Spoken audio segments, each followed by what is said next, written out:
오늘 말씀의 제목은 38년 된 병자가 있더라. 그 마지막 시간입니다. 오늘은 그래서 38년 된 병자의 좀 기다림이라는 그 단어를 가지고 함께 생각해 보기로 원합니다. 기다림. 여러분들에게 기다림이라는 것은 조금 긍정적인 어떤 단어의 의미가 맞나요? 부정적인 의미의 그런 내용들이 맞나요? 기다림. 뭔가 좋은 것을 기다려야 되는 거죠. 그죠? 예. 기다림이라는 것은 삶에 있어서 늘 희망으로 남아 있어야 하는 영역이다라는 것이죠. 예. 특히 아픔이 있는 사람들에게 있어서 기다림은 양보할 수 없는 행복의 영역으로 있어야 된다라는 것입니다. 만약에 우리들의 삶의 현장에서 기다림이라는 것이 없다면 어쩌면 지금 당장 삶을 포기해야 될 사람들도 있을 것입니다. 그만큼 기다림이라는 것은 삶의 활력소가 되고 또한 오늘을 살아야 될 이유가 되기도 하더라는 것입니다. 그러면 오늘 본문에 나오는 38년 된 병자에게 있어서 그 기다림은 어떤 기다림이었을까요? 제가 질문을 드리기 전에 여러분들의 그 기다림인 어떤 것이다 벌써 답을 하셨을 것 같습니다. 안타깝게도 오늘 본문에 나온 38년 된 병자, 그는 이루어질 수 없는 기다림, 뭐죠? 기적이에요, 기적. 이루어질 수 없는 그런 기적을 바라는 삶이었다라는 거예요. 이루어질 걸 알았을까요? 몰랐을까요? 이루어질 줄 기대를 안 하고 있었습니다. 이루어지지 않을 줄 알면서도 어떻게 하고 있어요? 누워있는 게 그 삶의 현실이었다라는 것입니다. 희망을 잃어버린 기다림이었다라는 것입니다. 38년 된 이 병자는 그곳에 누워있기는 하지만 실상은 뭐예요? 회복될 것을 생각하지 못하고 그 자리에 있다라는 것입니다. 나을 것을 기대하지 못하고 있는 모습이다라는 거예요. 이 환자가 기다리는 것은 이것이었습니다. 간혹, 자주가 아니에요. 간혹 천사가 내려올 때를 기다리고 있었고, 간혹 천사가 내려와서 가끔 어쩌다 한번 물이 움직일 때를 기다리고 있었고, 그리고 물이 움직일 때 제일 먼저 들어가는 사람이 유일하게 낫게 되는 그런 일이 있었다라는 것이죠. 그러니까 사실 그렇게 되었는지 안 되었는지도 몰라요. 그리고 그 기다림의 끝이 뭐예요? 그 많은 사람들 가운데 1등이 되기를 기다리고 있었다라는 것입니다. 그런데 몇 년이 흘렀죠? 38년의 시간이 흐르다 보니까 희망은 사라지고 그 어떤 것도 기대하지 않고 절망만 가득한 그 자리이지만 누워 있을 수밖에 없는 것이 더 큰 문제였다라는 거예요. 우리가 6절 말씀으로 한번 가보겠습니다. 같이 한번 읽어보겠습니다. 예수께서 그 누운 것을 보시고 병이 벌써 오래된 줄 아시고 이르시되 내가 낫고자 하느냐. 지금 베데스다 목가에 기적이 일어나길 바라고 지금 누워 있다면 이 사람의 마음 가운데는 기다리는 마음은 어떤 마음일까요? 당연히 낫고자 하기 때문에 누워 있는 건 아닐까요? 그런데 예수님께서 뭐라고 하세요? 낫고자 하느냐라고 왜 물어보셨냐는 거예요. 그것은 그 사람이 지금 낫고자 하는 마음으로 누워 있지 않다는 것을 의미하다라는 것입니다. 그 사람은 뭐예요? 그냥 누워 있는 거예요. 그냥. 어차피 희망이 없는 인생이기 때문에 다른 데 갈 데가 있어요, 없어요? 다른 데 갈 데가 없어요. 이루어지지 않을 일인 줄 알면서도 자기보다 다른 사람이 더 먼저 들어가는 것을 경험을 했어요.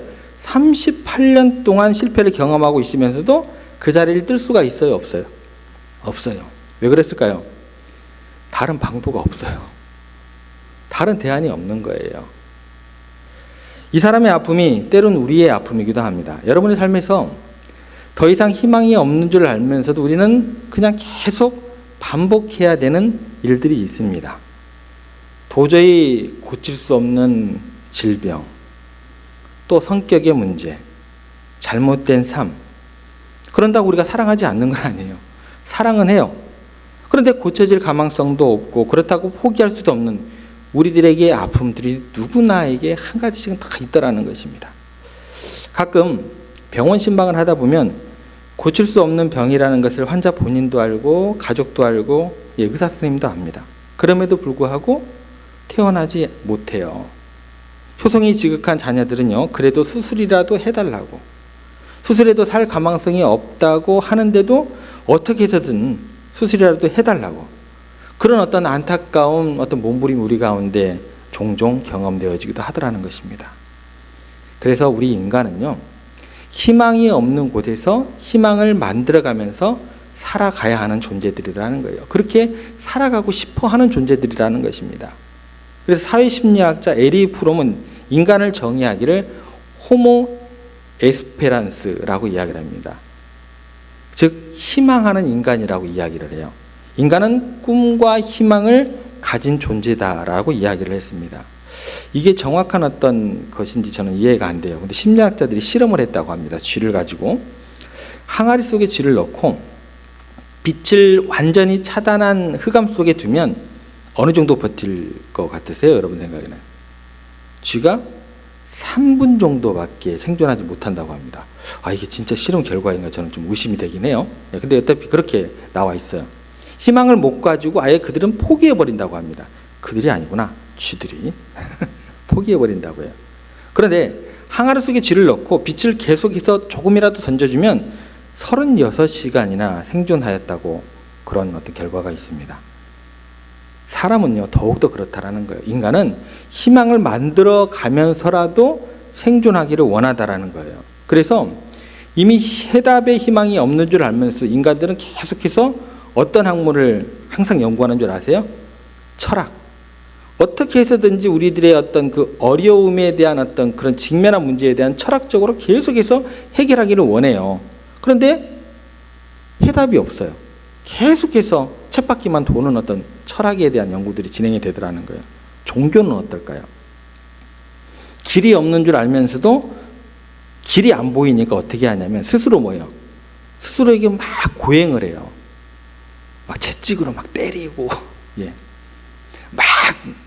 그런 것들을 해요.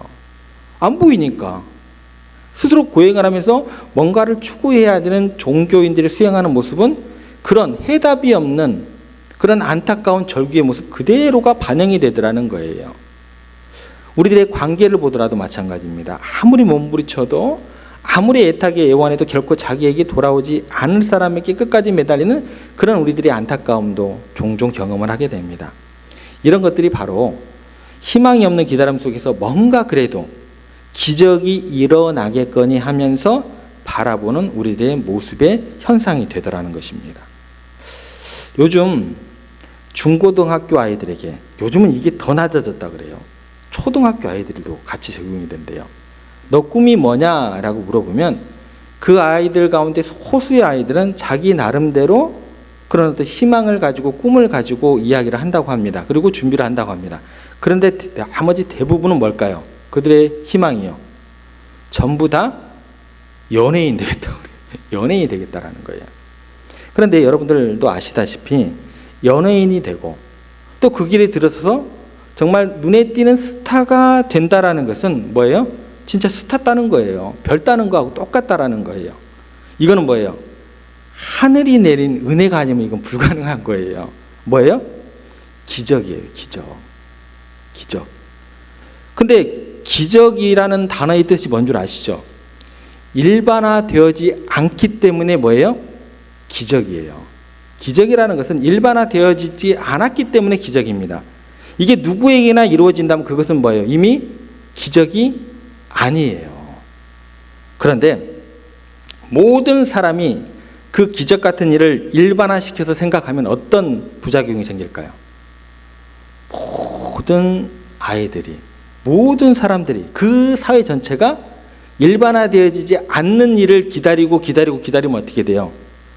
절망을 경험할 수밖에 없게 됩니다. 이건 필연적이에요.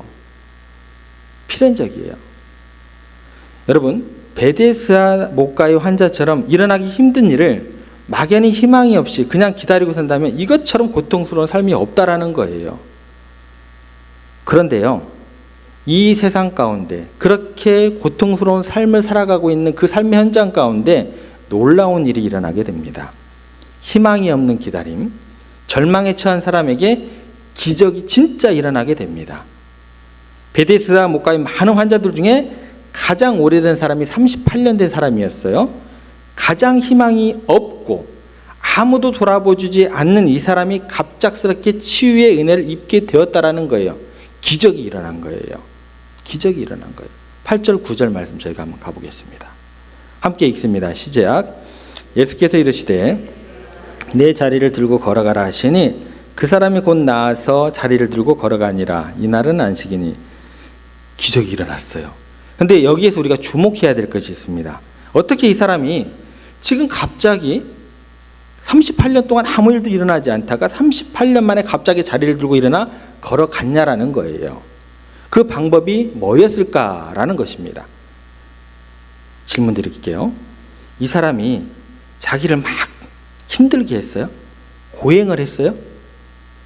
이 사람이 값을 지불했어요? 이 사람이 치료비를 냈어요? 아니면 이 사람이 예수님에 대해서 연구를 해서 예수님이 메시아인 걸 갑자기 깨달았어요? 여러분들의 생각에는 이 세 가지 중에 해당되는 것이 있다고 생각을 하십니까? 놀라운 사실은요, 희망이 전혀 없었던 이 사람이 38년 만에 갑자기 기적이 일어났어요. 갑자기 자리를 들고 걸어가게 되었는데 그렇게 치유를 받았는데 이 사람이 행한 것이 아무것도 없었고 아는 것은 전무했다라는 사실입니다. 거저 은혜로, 하나님의 무궁한 자비로, 예수님의 은혜와 사랑으로 이런 기적이 일어났다라는 거예요. 일어날 수 없는 사람에게 일어난 사건이다라는 것입니다. 우리들의 생각으로는요, 어떻게 이런 일이 일어날 수 있느냐는 거예요. 아니, 적어도 내가 배운 기독교적 상식으로 생각한다면 이 사람이 제가 예수님을 믿습니다라고 했던지, 주는 그리스도시요 살아계신 하나님의 아들이라고 고백을 했던지, 다윗의 자손 예수여 저를 불쌍히 여겨주셔서 제가 예수님 아니면 희망이 없습니다, 제가 예수님을 잘 압니다 라고 한 후에 이런 기적이 일어났다면 저는 조금 이해가 되겠어요. 여러분들은 어떻게 생각하세요? 여러분들 당연히 그런 생각하고 계시잖아요. 아닌 것처럼 하지 마세요. 제가 더 잘 알아요. 여러분들이 그래요. 저도 마찬가지고. 그런데요, 이 사람은 자기 병 고쳐준 사람이 누군지도 모르고, 더군다나 그 사람이 예수님이었는데 예수님이 어떤 분이신지는 더더욱 알았어요, 몰랐어요? 몰랐어요. 12절 13절 말씀 한번 가보겠습니다. 함께 읽어보겠습니다. 시작. 그들이 묻되 너에게 자리를 들고 걸어가라 한 사람이 누구냐 하되 고침을 받은 사람은 그가 누구인지 알지 못하니 이는 거기 사람이 많으므로 예수께서 이미 피하셨습니다. 지금 이 사람이 고친 사람이 누구인 줄, 그 사람이 예수님인지 알았어요, 몰랐어요? 몰랐습니다. 몰랐어요. 그런데 이런 기적이 일어났다라는 거예요. 여러분, 그럼 이렇게 질문해 볼 수 있어요. 왜 하필이면 그렇게 많은 사람들이 있었는데 예수님은 그 많은 사람들 중에 이 사람에게 그런 기적을 일으키셨을까요? 그런 질문이 생기게 돼요. 그것은 뭘까요?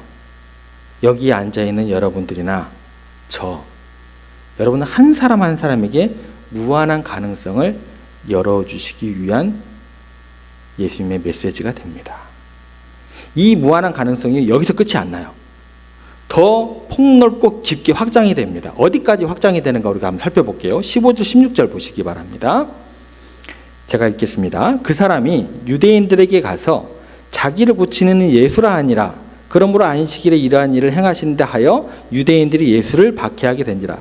이 사람에게 있어서 심각한 것이 뭐냐면 이 사람이 너 왜 안식일에 그렇게 자리를 들고 가느냐, 너 율법을 어겼다고 자신이 공격을 당하니까 그때까지는 예수님이 누군지도 모르고 있다가 예수님께서 다시 찾아오셔서 내가 이러이러한 사람이다, 메시아인 걸 알려주었을 때 그 사람을, 예수님을 어떻게 이 사람이 고소를 내버려요.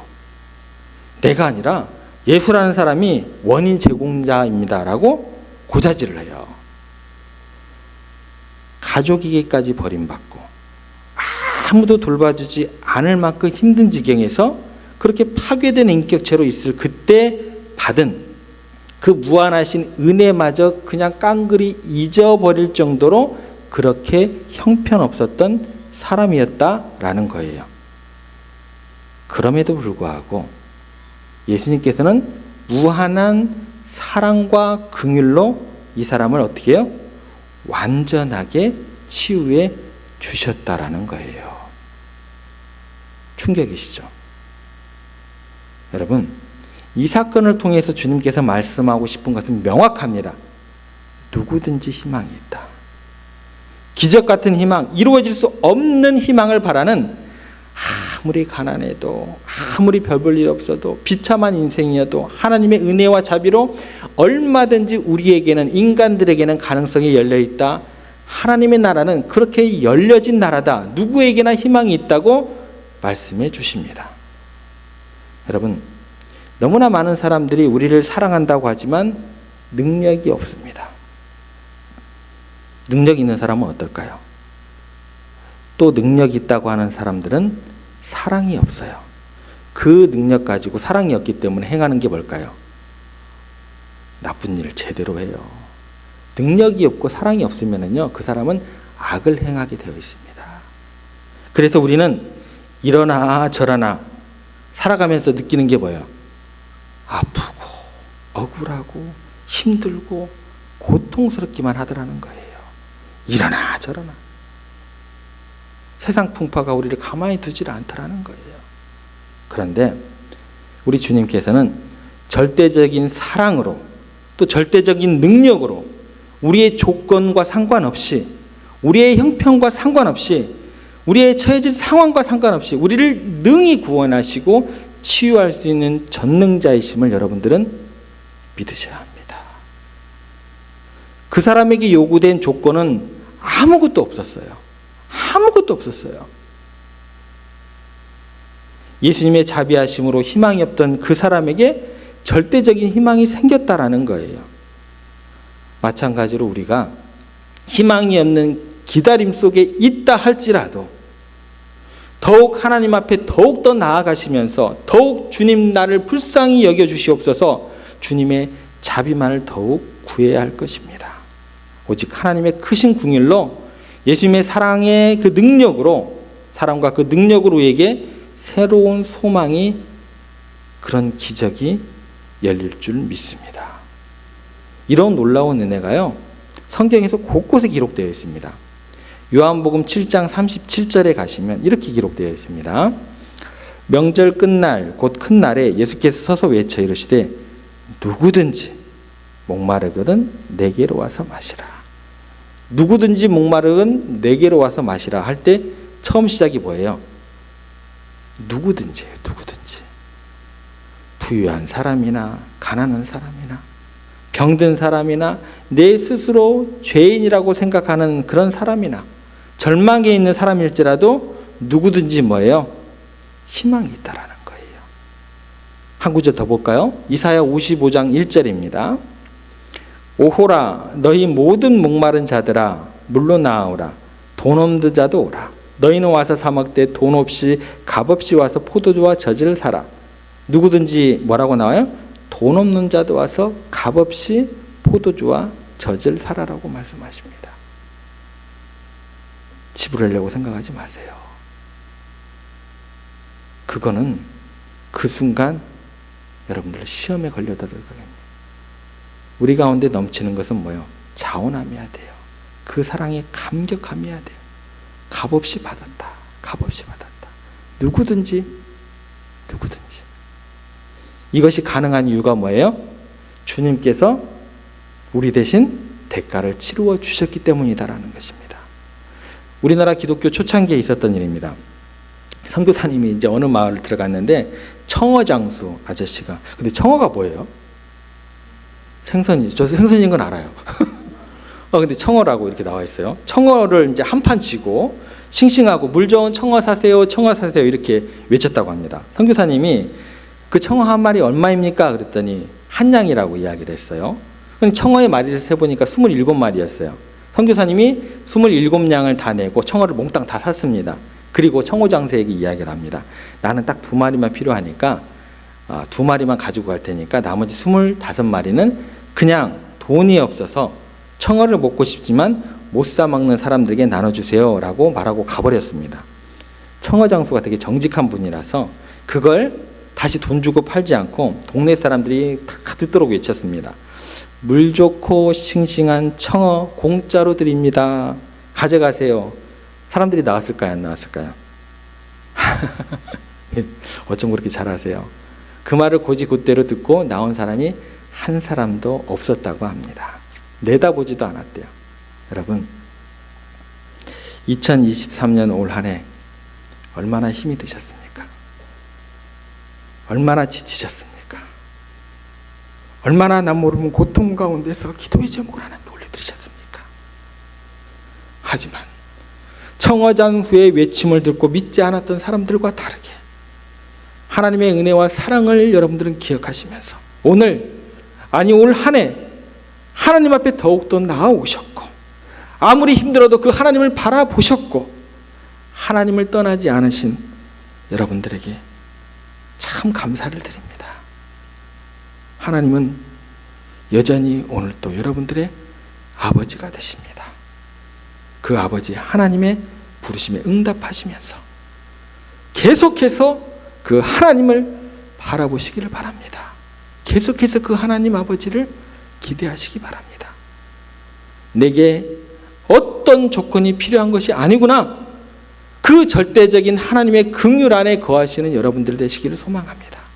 무엇보다도 우리 주님의 놀라운 사랑, 십자가에서 쏟으신 그 사랑이 여러분들의 마음 가운데 강같이 흐르게 되고, 온 나라와 족속 백성 방언에서 구원받고 그렇게 주님께 경배드리면서 다가오는 2024년을 소망 가운데 기대하면서 기다리시는 여러분들과 세종의 모든 가족들 되시기를 주님의 이름으로 축복합니다.